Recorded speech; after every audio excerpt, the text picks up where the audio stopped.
Let's talk about Kenya. And I'm going to throw this on the screen for people who want to see it over there. Let's do this because people want to know. Here goes a picture illustrating the Kenya attack. 147 dead in Garissa University. Garissa University assault. BBC News. One of the people escaping. She may be hurt, but she actually survived. 147 students died. Okay?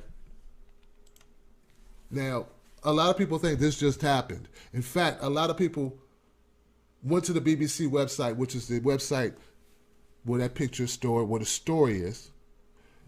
They thought that this just occurred. And people were making tweets like, oh my God! Oh God! This first Paris, now this. What's going on with the world? Stop this crazy thing. They wanted to get off like the Jetsons. They didn't realize this story actually happened back in April. They just didn't hear about it. This is the deal, okay? This story, due to Paris, BBC's website was overrun by people looking for the Kenya story. Not the Paris story. No. You understand what I'm saying?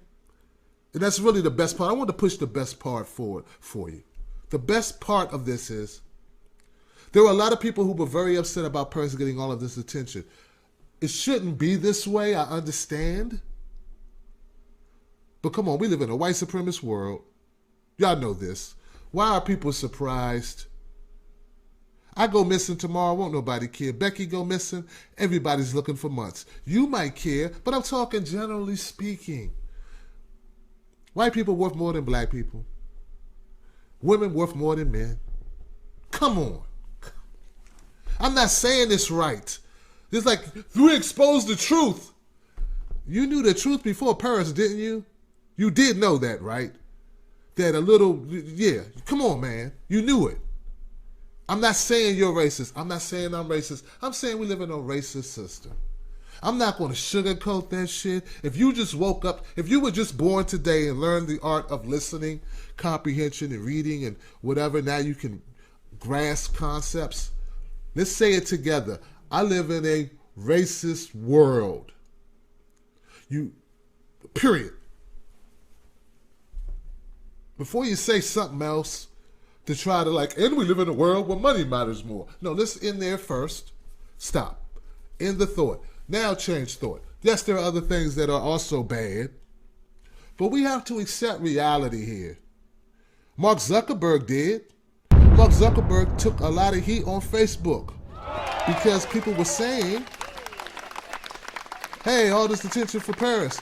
Mark Zuckerberg said, yeah, you're right. We did kind of drop the ball. You know what? New policy.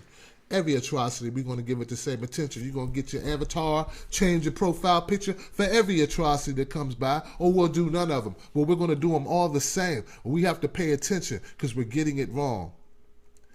And before I go to the phone call, let me get this because I may forget it. I have to get this, JB. Let me remove this picture now. To the people who were upset about Kenya, who I saw a lot of that on social media, who were very pissed off, and they said, wrong, racism. Please allow me to add this to you and give you a little bit of shade as well. There are a lot of atrocities other than Kenya where there are no black people that you are very concerned about, that you are mad about, other people not talking about. There's been atrocities in Japan, Afghanistan, Baghdad, Beirut. I'm reading now. You know why the Syrian refugees are fleeing or why we're in Syria? Genocide, dude. Punjab, Burma, Palestine, Kashmir, okay? And not the cashmere you wear, the place. You understand what I'm saying? So you just looking at one area, somebody could be saying the same thing about you.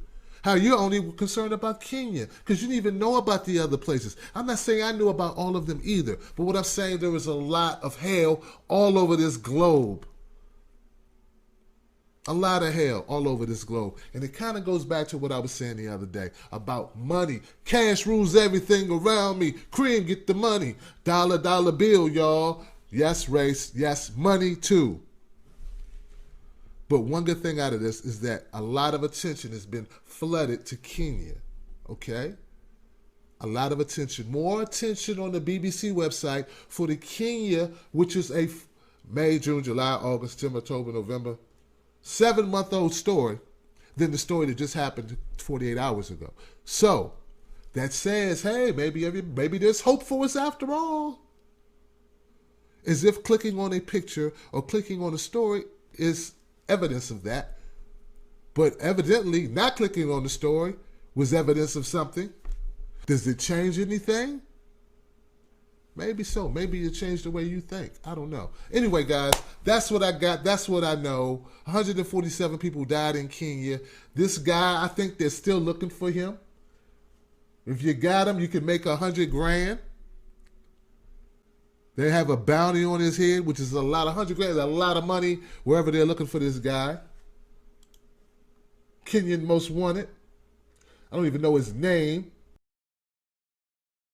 Mark Zuckerberg announced an update to the security check tool last night, writing, many people have rightfully asked why we turned on safety check for Paris, but not for the bombings in Beirut and other places. So then he goes on and says he's going to try to make all right with the world. Only way to make things truly right with the world is to end white supremacy. I don't know how we do that. But we're going to speak on it. All right, that's enough of me running off at the mouth. Let me jump to the first call, second caller. Hang in there. I got to get this person. He's been waiting. I think I know who this is. Been waiting a long time to talk. Hey, you're live with Tim Black. Who's this?